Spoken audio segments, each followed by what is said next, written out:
Hello student, मैं भट्ट वैशाली, कक्षा 10th, chapter number 2। Chapter number 2 में पार्ट 1 और पार्ट 2 हमने इसके आगे के वीडियो में देखा, जिसमें हम लोगों ने देखा कि रंजू मीर वो गौरी की शादी हो रही है और उसकी जब विदाई होती है तब रंजू मीर शरणाई बजा रहा है और शरणाई बजाने में वो इतना मस्त बन जाता है, इतना तल्लीन हो जाता है कि उसको कहाँ पे वो बजा रहा है शरणाई, कौन सी जगह है, कोई भी भान उसको रहता नहीं है। वो शरणाई बजाने में ही इतना तल्लीन है कि उसके आसपास क्या है वो उसको कुछ भी पता नहीं चलता है।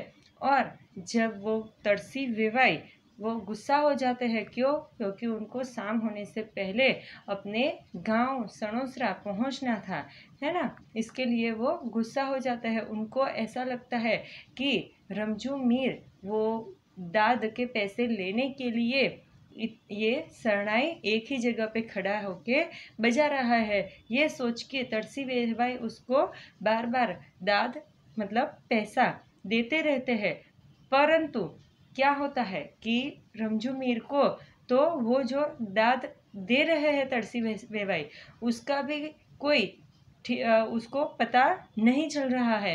वो सब पैसा कौन इकट्ठा कर रहा था? मेघा ढोली। और फिर तरसी वेवाई ये रंजू मीर पर गुस्सा होते ही रहते हैं। जब वो भूदर मेराई को कहते हैं और भूदर मेराई भी वो रंजू मीर को हाथ से धक्का देते हैं और फिर कहते हैं कि जल्दी चल, क्या बार बार इधर खड़ा हो जाता है ना, इसके आगे जान को जाना है। तब जाके रंजू मीर को पता चलता है कि ये तो यहाँ भर बाजार में ही अभी तक पहुँचा है, अभी तो पूरे सीम तक ये जान को पहुँचाना है।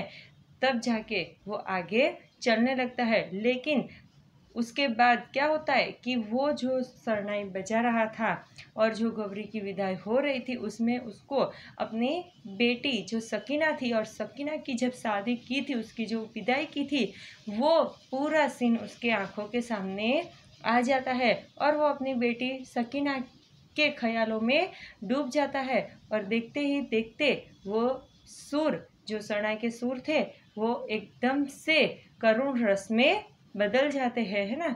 तो इसके लिए ये जो विदाई थी वो एकदम करुण रस बन जाती है।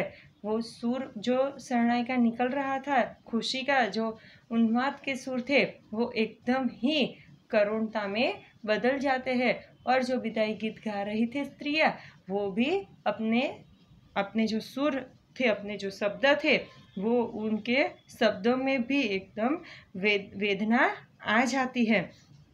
तो ये यहाँ तक हम लोगों ने देखा था। तो अभी हम इसके आगे देखेंगे कि रंजू डोસો તેણી શરણાઈ વગાડવામાં અને પોતાના દિલમાં ભરેલી વેદના વ્યક્ત કરવામાં જ ગુલતાન હતો. છતાં આ ગીતોમાં ગવાતી વેદનાના વશમાં વેણ તેના કાને અથડાઈ જતા હતા ને આપમેળે જ હૃદય સંસરા ઉતરી જતા હતા. પરિણામે એના સુરમાં બમણું દર્દ ઘૂંટાતું हतो। मतलब जब विदाई हो रही थी, है ना, उसमें भी जो दर्द था वो सुनाई दे रहा था। वो भले शरणाई बजा रहा था, लेकिन जो स्त्रियाँ थी वो जो विदाई गीत गा रही थी, है ना, तो उसके शब्द जो रंजू मीर को सुनाई दे रहे थे, तो इसके कारण वो उसका जो दर्द था वो दोगुना हो जाता है और वो अपने जो सुर में जो दर्द दिखाई दे रहा था वो डबल हो जाता है ना। અત્યારે ગૌરીના પિતા ભૂધર મેરાઈ પુત્રીની વિદાયને કારણે વિષાદ અનુભવી રહ્યા હતા, પણ તેથી અદકો વિષાદ રંજુ મીરના હૃદય પર છવાયો હતો. દિશા શૂન્ય એ કેવળ આદતને જોરે એક દ્રશ્ય તેની ઝામર મોતિયા વડે ઝંખવાતા આંખ આગળ તાદર્શ થતું હતું. શું કહે છે કે અત્યારે જે ગૌરીની વિદાય થાય છે, એટલે ગૌરીની વિદાય થાય એટલે ગૌરીના જે પિતા છે એ તો દુઃખ અનુભવી જ રહ્યા હતા, હે ને. ભૂધર મેરાય, ગૌરીના પિતા જે હતા ભૂધર મેરાય, તેમને તો ખૂબ જ વિષાદ એટલે ખૂબ જ દુઃખ થતું તો હતું જ, કેમ કે દીકરીની વિદાય હતી, હે ને. તો ભૂધર મેરાયને તો દુઃખ છે જ, પરંતુ તેથી એ વધારે દુઃખ, તેથી એ વધારે વિષાદ કોને છે તો કે રમઝુ મીરના હૃદય પર છવાઈ રહે છે. શા માટે? કેમ કે તેની આગળ, એની આંખની આગળ એની સકીના, એની જે દીકરી હતી તેની જે વિદાય કરેલી હતી અને તે બધા દ્રશ્યો તેની આંખ આગળ આવતા હતા, એટલે તેના હૃદયમાં પણ એટલું જ દુઃખ હતું, એટલો જ વિષાદ હતો. ભર જુવાનીમાં ઘરભંગ થયેલા રમઝુને 2 વર્ષની મા વિહોણી બાળકીની માતા થવું પડેલું. ઓજત નદીને હેઠવાસને આરે રમઝુએ બાળકી સકીનાના બાળોતિયા ધોયેલા. बराबर, मतलब भर जुवानी में वो जुवान थे, जब युवानी में ही उसकी जो पत्नी थी वो उनकी मृत्यु हो गई थी. तब सकीना कितने साल की थी? 2 साल की ही थी, है ना. अभी पत्नी की अवसान हो गई तो उसके बाद ये जो रमजू था उसको ही उसकी माँ और बाप दोनों बनना पड़ता है ना. तो इस तरीके से શું કહે છે કે 2 વર્ષની દીકરીની મા વિહોણી થઈ ગયેલી હતી સકીના, 2 વર્ષની દીકરી, એટલે તેણે આ 2 વર્ષની દીકરીની શું બનવું પડ્યું હતું? માતા બનના પડા થા ઉनको. ને ઓજત નદી એટલે કે જે નદી ત્યાં હતી તો કે એ નદીના કાંઠે તેણે આ સકીનાના બાળોતિયા પણ ધોયેલા. લંગોટિયા આપણે એમ કહીએ ને, તો એ લંગોટિયા પણ ધોયેલા હતા એણે. દ્રશ્યની સાહેતી આપી શકે તેવા ઘણા ડોશા ડગરા તો ગામમાં હજી હયાત હતા જ. રમઝુને આ દુનિયામાં 2 જ પાત્ર જોડે દિલ્લગી બંધાઈ ગઈ હતી. એક તો કુટુંબમાં પેઢી દર પેઢી વારસામાં મળતી આવેલી શરણાઈ, અને બીજી મૃત પત્નીના સંભાળનાર રૂપે સાંપડેલી સૂરજમુખીના ફૂલ જેવી સકીના. देखो ये क्वेश्चन आपको पूछा जाता है कि रमझू ने दुनियाમાં કયા 2 પાત્રો જોડે દિલ્લગી બંધાઈ ગઈ હતી? તો એનો આન્સર આવશે કે એક તો કુટુંબમાં પેઢી દર પેઢી વારસામાં મળતી આવેલી શરણાઈ, અને બીજી કઈ તો કે મૃત પત્નીના સંભાળના યાદરૂપે મળેલી સૂરજમુખીના ફૂલ જેવી શકીના. એટલે કે એને 2 પાત્ર के साथ ही दिल लगी हो गई थी. कौन कौन से 2 पात्र? तो कि अपने पेढ़ी दर पेढ़ी, मतलब बाप दादाओं की जो मिल्कत होती है ना, उसको हम लोग एक के बाद एक पेढ़ी कहते हैं ना.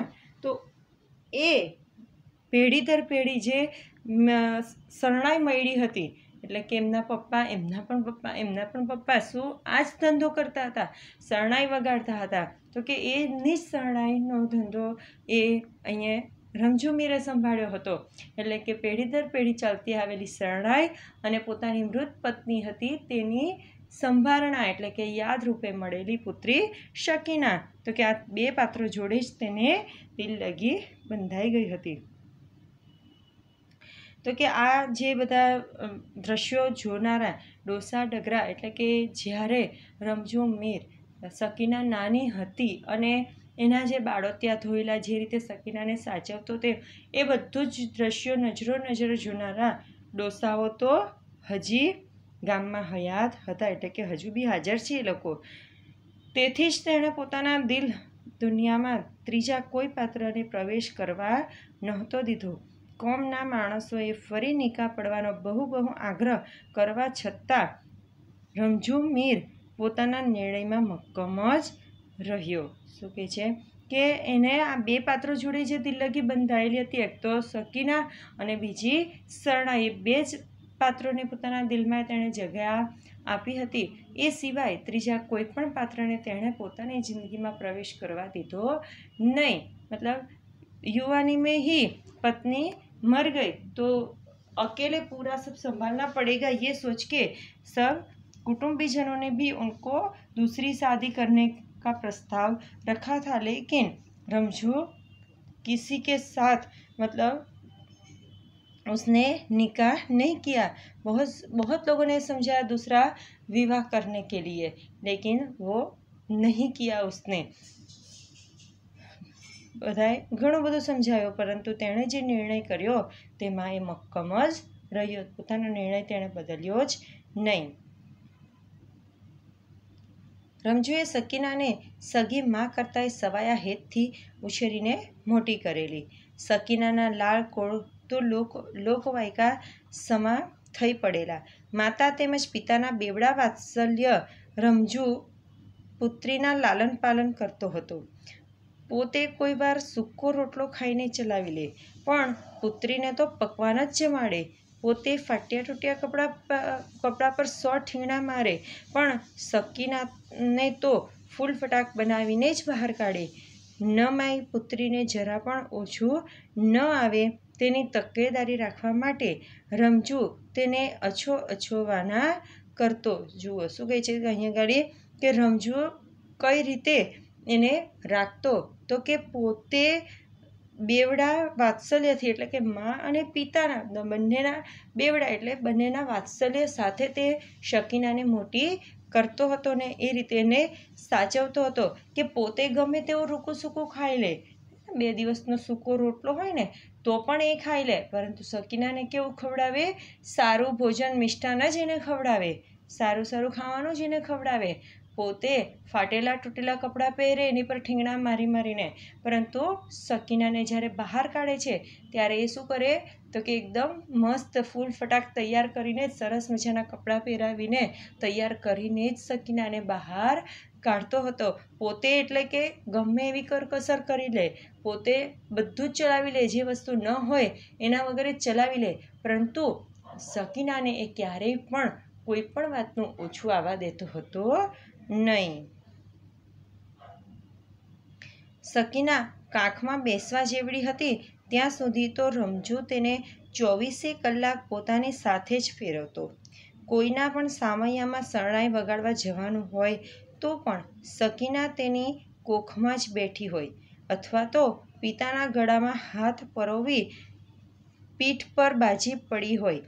રમજુ વરઘોડામાં શરણાઈ વગાડતો હોય કે ફુલેકામાં ફરતો હોય ત્યારે તેની પીઠ પર વાંદરીની પેટે વળગેલી બચોડિયાની જેમ વળગી રહેલી આ બાળકીનું સુભગ દ્રશ્ય તો વર્ષો સુધી આ ગામમાં સુપરિચિત થઈ પડેલું. એટલે કે સકીના નાની હતી, બરાબર, તો ત્યાં સુધી એ ગમે ત્યાં રમજુ જાય છે શરણાઈ વગાડવા, કોઈ પણ પ્રસંગમાં એ શરણાઈ વગાડવા જાય, પરંતુ સકીના તેની સાથે ને સાથે જ હોય. સકીનાને એ કશે એકલી રહેવા દેતો નહીં. એટલે કે એ પોતાના ખભા પર બેસેલી હોય, ગળામાં હાથ પરોવીને, જેવી રીતે તમે ઘણી વખત જોયું હશે વાંદરાનું બચ્ચું એક પીઠ પાસે કેવું વળગી રહે છે પોતાની માતાને, તેમજ અહીંયા શકીના પણ રમજુને એ બચોડિયાની જેમ જ એની પીઠ પર વળગી રહે છે.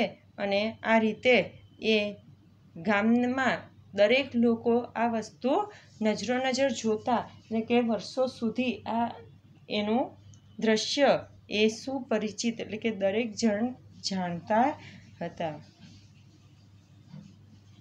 સાચી વાત તો એ હતી કે શરણાઈ તેમજ સકીના બંને આ વિધુર આદમીની જિંદગીમાં તાણાવાણાની જેમ વણાઈ ગયા હતા. શરણાઈ અને સકીનાની હાજરી રમજુ પોતાને આ દુનિયાના શહેનશાહ સમજતો.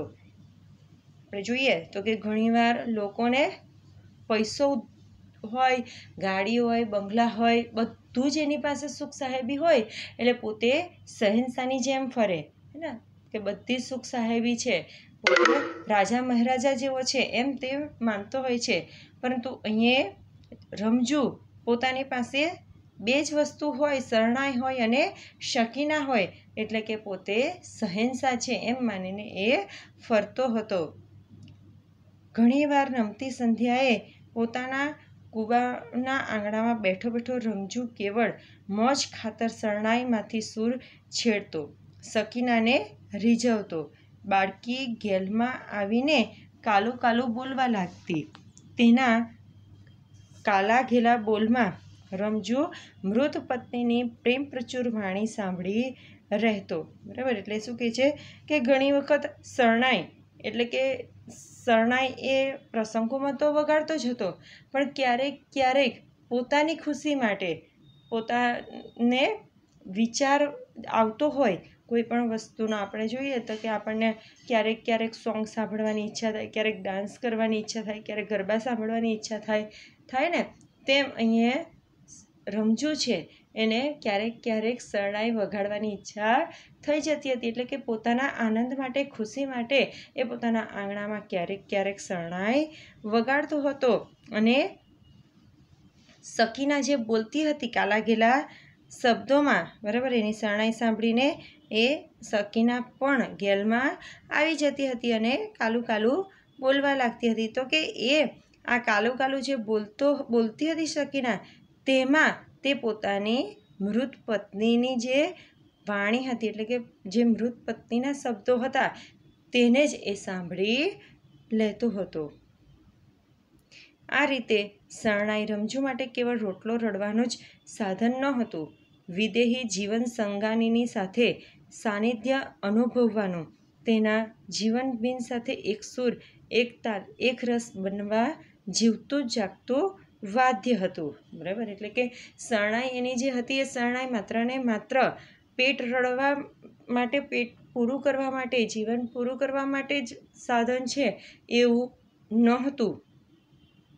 પરંતુ જે પોતાની પત્ની હતી, તો કે એ જીવન સંગાની સાથે સાનિધ્ય માણવા માટેનું પણ એક જીવતું જાગતું વાદ્ય, એટલે કે સાધન હતું. એટલે કે એ શરણાઈ જ્યારે વગાડતો હતો ત્યારે તે પોતાની મૃત પત્નીને હંમેશને માટે યાદ કર્યા કરતો હતો. એટલે ક્યારેક મૃત પત્નીની યાદમાં પણ એ શરણાઈના સૂર છેડતો હતો. તેથી જ તો પત્નીની કબર પર ફૂલ ચડાવવા જતો ત્યાં ઓટા પર મરવાના ફૂલની મહેક માણતો તે શરણાઈના સૂર વહાવતો હતો ને, બરાબર. એટલે કે પોતાની પત્નીની કબર પર જ્યારે ફૂલ ચડાવવા જતો હતો ત્યારે મરવાના ફૂલ, તો કે એક સુગંધીદાર ફૂલ છે મરવા, તો કે એ મરવાના ફૂલ જ્યારે એ ચડાવતો હતો ત્યારે એ શરણાઈના સૂર પણ છેડતો હતો.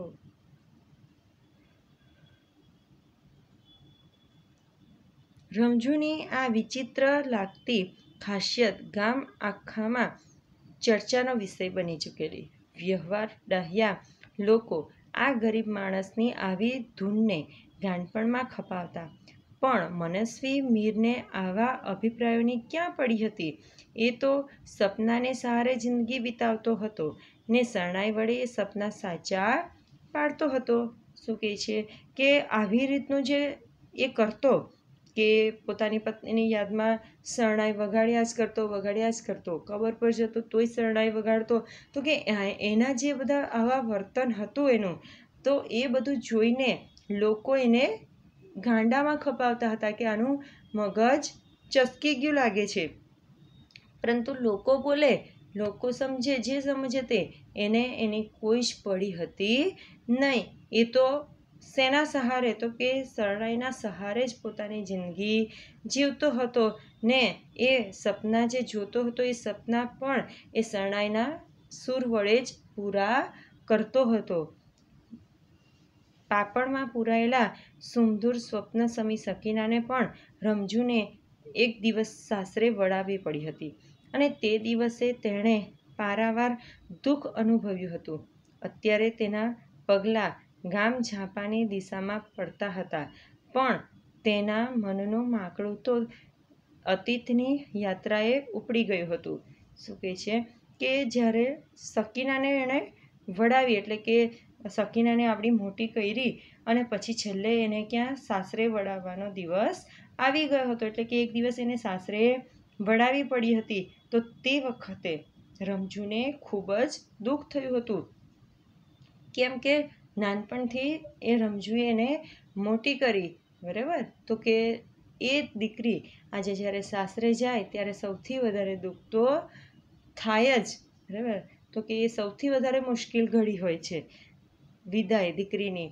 તો કે તે રમજુ માટે પણ પારાવાર દુઃખ બરાબર હતું.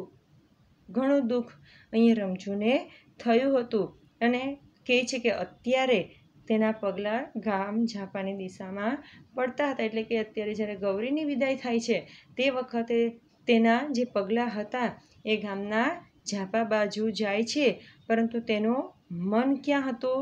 તો કે અતીતની યાદોમાં, એટલે કે જ્યારે સકીનાને વળાવી હતી તે બધી જે દ્રશ્યો હતા તે એ યાદ કરતો હતો અત્યારે.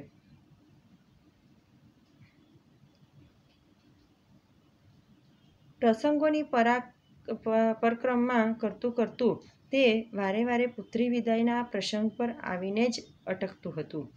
પુત્રી વિદાયનો તે પ્રસંગ તાજો થતાં ડોસાનું વત્સલ હૃદય વલોવાઈ જતું હતું અને તે વલોપાત શરણાઈના સૂર વાટે વ્યક્ત થઈ જતા હતા. અત્યારે પોતે ખોબા ખારેકની લાલચે શરણાઈ વગાડવા આવ્યો હતો તે વાત જ રમજુ વિસરી ગયો. સાસરીએ સોંઢી રહેલી કન્યા ભૂધર મેરાઈની ગૌરી છે એ હકીકત પણ તે ભૂલી ગયો. અત્યારે તો પોતાની સગી દીકરી શકીનાને વિદાય અપાય છે એમ સમજીને શરણાઈમાં તે હૃદયની સઘળી વ્યથા રેડી રહ્યો હતો. તેથી જ તો જાન ઝાપે પહોંચતા સુધીમાં તો રમજુના દર્દનાક સૂરોએ આખું વાતાવરણ ભારજલું બનાવી મૂક્યું હતું.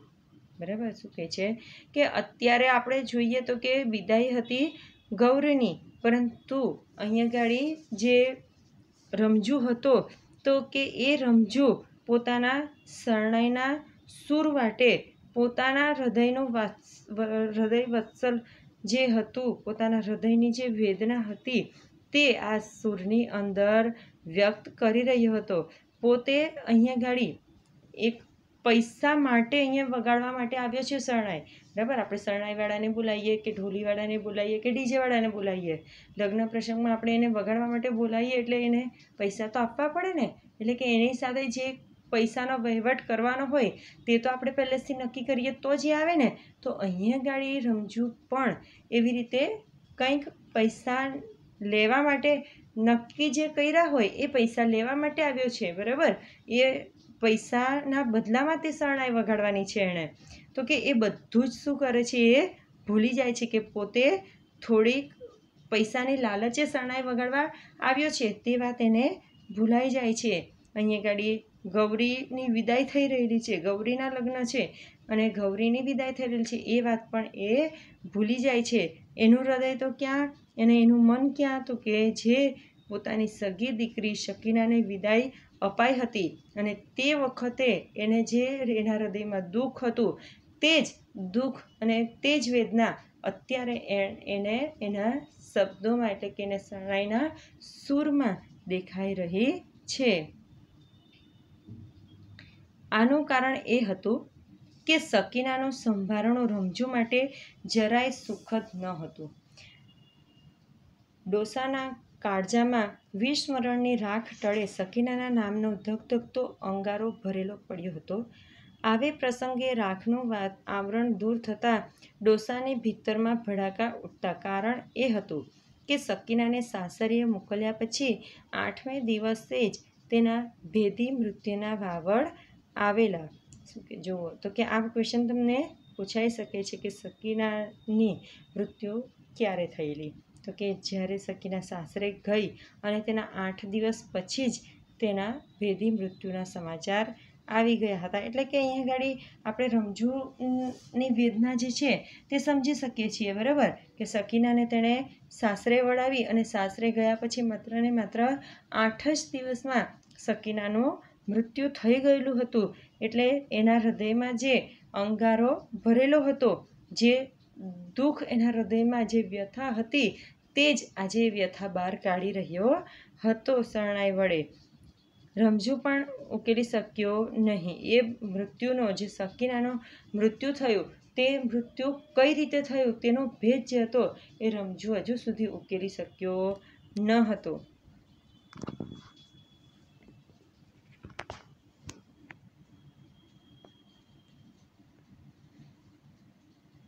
શકીનાના અકાળ મૃત્યુથી ડોસાએ પુત્રી તેમજ પત્ની બંનેના દેહ વિલયનો બમણો વિયોગ અનુભવેલો.